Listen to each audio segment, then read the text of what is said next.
kırk ırım.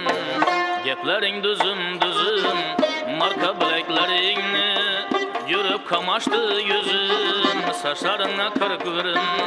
Geplaring düzüm düzüm, marka bilekleringni yürüp kamaştı yüzüm.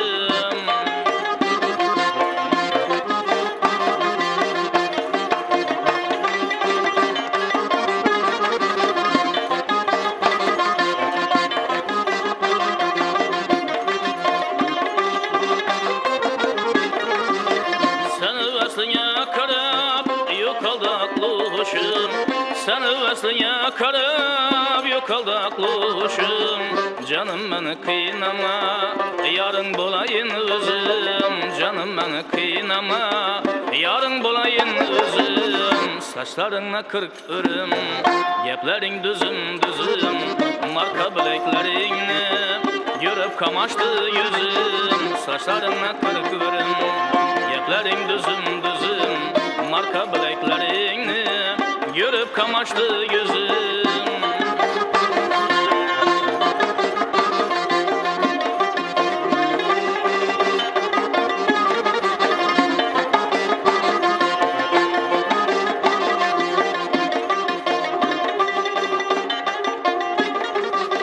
Hazarsına aylanıp seni izledim yarım.